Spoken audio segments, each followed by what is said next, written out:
नमस्कार, मी श्वेता अंकले. तरुण भारतच्या न्यूज बुलेटिनमध्ये आपल्या सर्वांचे स्वागत. आता पाहूया ठळक घडामोडी. पंतप्रधान नरेंद्र मोदी यांनी गुजरातमधील वंतारा येथील वन्यजीव बचाव, पुनर्वसन आणि संवर्धन केंद्राचं आज जागतिक वन्यजीव दिनानिमित्त उद्घाटन केले. यावेळी पंतप्रधान मोदींनी सिंह आणि बिबट्याच्या पिल्लांना दूध पाजले आणि विविध घटनांमधून वाचवलेल्या अनेक प्राण्यांनाही भेट दिली. वंतारामध्ये 2000हून अधिक प्रजाती आणि 1.5 लाखांहून अधिक बचावलेले अधिवास धोक्यात असलेले प्राणी राहतात. या काळात पंतप्रधानांनी अनेक सुविधांचा आढावाही घेतला. या दरम्यान पंतप्रधान आशियाई सिंहाचे शावक, पांढरे सिंहाचे शावक, दुर्मिळ आणि धोक्यात असलेल्या हिम बिबट्याचे शावक, कॅरॅकल शावकांसह अनेक प्रजातींसोबत खेळताना दिसले. शहरात प्रस्तावित रिंग रोड आणि राष्ट्रीय महामार्गाच्या कामांना वेग द्यावा अशी सूचना खासदार जगदीश शेट्टर यांनी जिल्हाधिकारी कार्यालयात झालेल्या बैठकीत दिली. मंगळवारी विशेष भूसंपादन अधिकारी आणि केआयडीबी अधिकाऱ्यांसोबत झालेल्या बैठकीत शेट्टर यांनी रामनगर ते लोंढा या 10 किलोमीटर रस्त्यावर वाहतूक समस्येबाबत चिंता व्यक्त केली. त्यांनी सांगितले की या मार्गावर वाहतूक समस्या मोठ्या प्रमाणावर वाढली आहे आणि यावर लवकरात लवकर तोडगा काढण्याची आवश्यकता आहे. या समस्येचे निराकरण वेळेत झाले नाही तर नागरिकांना अधिक त्रास सहन करावा लागेल असे त्यांनी सांगितले. जिल्हाधिकारी मोहम्मद रोशन यांनी सांगितले की रिंग रोडसाठी सुमारे 400 एकर जमीन बाळेकुंद्री, झाडशहापूर आणि इतर ठिकाणी संपादन करण्याचे नियोजन आहे. यासाठी जिल्हा प्रशासनाकडे आवश्यक निधी उपलब्ध असून कामांना सुरुवात करावी असे निर्देश त्यांनी अधिकाऱ्यांना दिले. चिकोडी, बागलकोट, विजापूर जिल्ह्यात पकडलेला चरस, गांजा व नशेसाठीचे पदार्थ अबकारी खात्याने सोमवारी नष्ट केले. बेळगाव तालुक्यातील नावघे येथील एका केमिकल कारखान्यात हे पदार्थ नष्ट करण्यात आले. याबाबत माहिती अशी की बेळगाव विभागातील बेळगाव उत्तर जिल्हा असलेल्या चिकोडी विभागातील 421.168 किलो गांजा, 1.915 किलो चरस, बागलकोट जिल्ह्यात पकडलेला 78 किलो गांजा, विजापूर जिल्ह्यात पकडलेला 90.44 किलो अफीम, 106.732 किलो गांजा, 4 फोफी सीड्स अशा नशेसाठीचा अवैध माल अबकारी खात्यांकडून नष्ट करण्यात आलाय. मुले वाचत नाहीत अशी तक्रार करणाऱ्या पालकांनी प्रथम आपलं वाचन किती आहे याचं आत्मपरीक्षण करावं. आपल्या घरामध्ये जे वातावरण आहे त्याचाच प्रभाव मुलांवर पडतो आणि ते तसेच अनुकरण करतात. पालक सतत मालिका बघत असतील व मोबाईलमध्ये गर्क असतील तर तेच संस्कार त्यांच्या मुलांवर होतील. हलणारी दृश्ये मुलांवर परिणाम करतात. मुलांनी काय करावं हे आपणच ठरवून त्यांच्या हाती पुस्तकांचा खजिना द्यायला हवा अशी अपेक्षा अभिनेत्री मृणाल कुलकर्णी यांनी व्यक्त केली. लोकमान्य मल्टीपर्पज कोऑपरेटिव्ह सोसायटीतर्फे एसकेई सोसायटीच्या आरपीडी व जीएसएस कॉलेजच्या आवारात लोकमान्य बाल ग्रंथालय व बाल सिनेमा थिएटर सुरू करण्यात आले. काल सोमवार दिनांक 3 मार्च रोजी सायंकाळी अभिनेत्री मृणाल कुलकर्णी यांच्या हस्ते उद्घाटन करण्यात आले. व्यासपीठावर शिरीष फडतरे, पर्यावरणप्रेमी डॉक्टर मेधा ताडपत्रीकर, अॅडव्होकेट रुचिर कुलकर्णी, लोकमान्य सोसायटीचे चेअरमन डॉक्टर किरण ठाकूर, उपाध्यक्ष अजित गरगट्टी, संचालक पंढरी परब आदी मान्यवर यावेळी उपस्थित होते. हिंडलगाव मध्यवर्तीय कारागृहातील मोबाईल जॅमरच्या वाढवलेल्या रेडियस क्षमतेमुळे आसपासच्या गावांमध्ये मोबाईल नेटवर्कच्या मोठ्या अडचणी निर्माण झाल्या आहेत. या समस्येवर त्वरित उपाययोजना व्हावी अशी मागणी ग्रामपंचायतीचे पदाधिकारी, विविध संघटना आणि स्थानिक नागरिकांनी केली आहे. याच्या निषेधार्थ मंगळवारी सकाळी हिंडलगाव ग्रामपंचायतीच्या पदाधिकाऱ्यांनी, नागरिकांनी आणि इतर संघटनांनी कारागृहासमोर मुख्य रस्त्यावर रास्ता रोको आंदोलन केले. या जॅमरच्या रेडियस क्षमतेमुळे हिंडलगाव आणि आसपासच्या 4-5 किलोमीटरपर्यंतच्या गावांमध्ये मोठ्या प्रमाणात नेटवर्क अडचणी निर्माण होऊ लागल्या आहेत.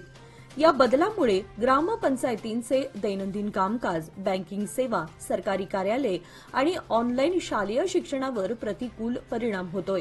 गुगल पे, फोन पे आणि इतर डिजिटल पेमेंट सिस्टीममध्ये अडचणी येत आहेत.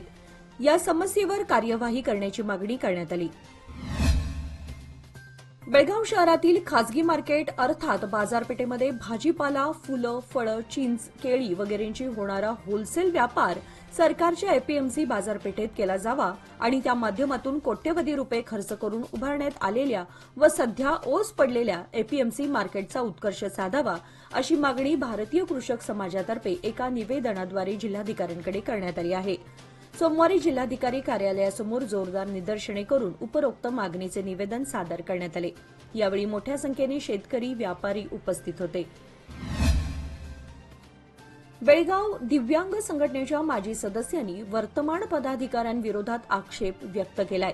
त्यांच्या आरोपानुसार विद्यमान पदाधिकाऱ्यांनी वृद्धाश्रमासाठी खरेदी केलेली जुनी जमीन नॉन अॅग्रिकल्चरल म्हणजेच NA प्लॉटमध्ये रूपांतरित करून ती विकली जात आहे। त्यामुळे या बेकायदेशीर कामाला माजी सदस्यांनी विरोध केला असून विद्यमान पदाधिकाऱ्यांनी या संघटनेच्या मूळ उद्देशाचा दुरुपयोग केला जात असल्याचा आरोप आज मंगळवारी जिल्हाधिकाऱ्यांसमोर केलाय। त्यामुळे दोषींवर कडक कारवाई करावी अशी मागणी जिल्हाधिकाऱ्यांकडे निवेदनातून करण्यात आली। यावेळी बेळगाव दिव्यांग संघटनेचे अशोक बांदिवडेकर, परशुराम मन्नूरकर, चंदू वड्डर, अशोक बंदिवडेकर, पुंडलिक कुंभार आदी सदस्य उपस्थित होते।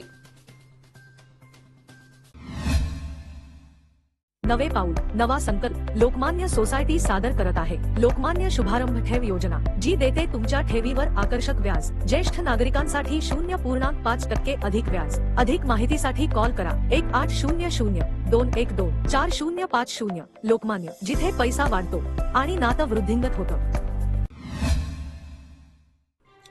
अयोध्येतील राम मंदिराला लक्ष्य करण्याचा एक मोठा दहशतवादी कट रचणाऱ्या संशयित आरोपीला अटक करत हा कट उधळून लावण्यात गुजरातमधील दहशतवादी विरोधी पथक आणि फरीदाबाद स्पेशल टास्क फोर्स यांना यश आलंय। संयुक्त कारवाईमध्ये उत्तर प्रदेशातील रहिवासी अब्दुल रहमान वय 19 या संशयिताला अटक करण्यात आली असून त्याच्या माहितीनंतर फरीदाबाद येथून 2 हँड ग्रेनेड जप्त करण्यात आले। फरीदाबादमधील सुरक्षा यंत्रणांनी सदर बॉम्ब निकामी केले। सूत्रांनी दिलेल्या माहितीनुसार अब्दुल रहमान हा पाकिस्तानच्या इंटर सर्व्हिसेस इंटेलिजन्सच्या संपर्कात असावा आणि त्याचे अनेक कट्टरपंथी संघटनांशी संबंध असावेत असा संशय व्यक्त केला जातोय। गंगा, ब्रह्मपुत्रा आणि सिंधू नद्यांच्या संस्थांमध्ये 6000पेक्षा जास्त डॉल्फिन्स असल्याचं सरकारतर्फे प्रसिद्ध करण्यात आलेल्या एका अहवालात नमूद करण्यात आलंय। डॉल्फिन प्रकल्प अंतर्गत भारतामध्ये पहिल्यांदाच नद्यांमधील डॉल्फिनची गणना करण्यात आली असून हे जगातील अशा प्रकारच्या सर्वात मोठ्या सर्वेक्षणांपैकी आहे। डॉल्फिन आणि अन्य जलप्रजातींचे संवर्धन करण्यासाठी पंतप्रधान नरेंद्र मोदी यांनी 15 ऑगस्ट 2020 रोजी या प्रकल्पाची घोषणा केली होती। भारतात मुख्यतः गंगा नदीतील डॉल्फिन आणि सिंधू नदीतील डॉल्फिन आढळतात। हे दोन्ही डॉल्फिनचे वेगवेगळे प्रकार आहेत। त्यापैकी गंगा नदीच्या डॉल्फिनची संख्या जास्त आहे। आपल्या अद्वितीय वैशिष्ट्यांमुळे ओळखले जाणारे हे डॉल्फिन्स गंगा, ब्रह्मपुत्रा, मेघना या नद्यांच्या संस्था आणि त्यांच्या भारत, बांगलादेश, नेपाळ व भूतानमधील उपनद्यांमध्ये आढळतात। भारतात सिंधू नदी लहानशा प्रदेशातून वाहते। सिंधू डॉल्फिनची संख्याही कमी आहे। मे 2025 मध्ये आशियाई सिंहाच्या 16व्या गणनेचा अंदाज घेण्यात येणार आहे। केंद्रीय वन्यजीव मंडळाच्या बैठकीत पंतप्रधान नरेंद्र मोदी यांनी ही घोषणा केली। दरम्यान केंद्र सरकारने सिंहांच्या संवर्धनासाठी 2900 कोटींहून जास्त निधी मंजूर केलाय। जागतिक वन्यजीव दिनानिमित्त राष्ट्रीय वन्यजीव मंडळाची 7वी बैठक गुजरातमधील जुनागड येथे आयोजित करण्यात आली होती। राष्ट्रीय वन्यजीव मंडळाचे अध्यक्ष पंतप्रधान मोदी या बैठकीच्या अध्यक्षस्थानी होते। यावेळी त्यांनी मे महिन्यात 16व्या आशियाई सिंहांच्या संख्येचा अंदाज घेण्यात येईल असे सांगितले। संतोष देशमुख यांना मारहाण केल्याचे फोटो समोर आले। त्यानंतर महाराष्ट्रात वातावरण तापलं होतं। काल रात्री मुख्यमंत्री देवेंद्र फडणवीस, उपमुख्यमंत्री अजित पवार, सुनील तटकरे, प्रफुल्ल पटेल यांच्यात बैठक झाली। त्यावेळीच मुख्यमंत्री फडणवीस यांनी धनंजय मुंडे यांना राजीनामा देण्याचे आदेश दिले होते। त्यानंतर मुंडे यांनी राजीनामा दिलाय। तो राजीनामा मुख्यमंत्र्यांनी स्वीकारला आहे। धनंजय मुंडे यांचे पीए मुख्यमंत्री देवेंद्र फडणवीस यांच्याकडे गेले आहेत। त्यांच्याकडे राजीनाम्याचं पत्रही आहे। त्यामुळे तब्बल 2 महिन्यानंतर धनंजय मुंडे यांचा राजीनामा झालाय। कोगनोळी, हनबरवाडी, दत्तवाडी, हंचिनाळ केएस व परिसरातील शेतकऱ्यांना सध्या वैरणीची टंचाई जाणवत असून या कालावधीमध्ये मक्याचं पीक शेतकऱ्यांना जनावरांच्या वैरणीसाठी आधार देण्याचं काम करत आहे। वैरणाअभावी शेतकऱ्यांच्या खंडित होणाऱ्या दूध व्यवसायास गती मिळत आहे। गळीत हंगाम संपल्यानं शेतकऱ्यांना वैरणीची टंचाई जाणवू लागली आहे। याचा विचार करून सुरुवातीलाच ऊसाच्या पिकातून शेतकऱ्यांनी मका पीक पेरलं होतं। त्यामुळे एकीकडे मक्याचे उत्पादन व दुसरीकडे मक्याचे वैरण म्हणून वापर होताना दिसत आहे। कोगनोळी आणि परिसरात गळीत हंगाम जवळजवळ संपत आलाय. कर्नाटकातील साखर कारखान्यांचा गळीत हंगाम संपला असून नजीकच्या कोल्हापूर जिल्ह्यातील काही मोजके कारखाने चालू आहेत. मल्टी स्टेट कायद्याखाली महाराष्ट्रातील साखर कारखान्यांना कर्नाटकातील शेतकरी सभासद असून काही मोजकाच ऊस शिल्लक आहे. त्यामुळे ऊसतोड मजुरांना आपल्या गावची ओढ लागली असून ते आपल्या गावाकडे परतत आहेत. सदलगा नगर परिषदेच्या सामान्य नगराध्यक्षपदासाठी आणि परिशिष्ट जाती महिला उपनगराध्यक्ष पदासाठी निवडणूक कार्यक्रम चिकोडी तहसीलदार यांनी 10 मार्च 2025 रोजी जाहीर केला आहे.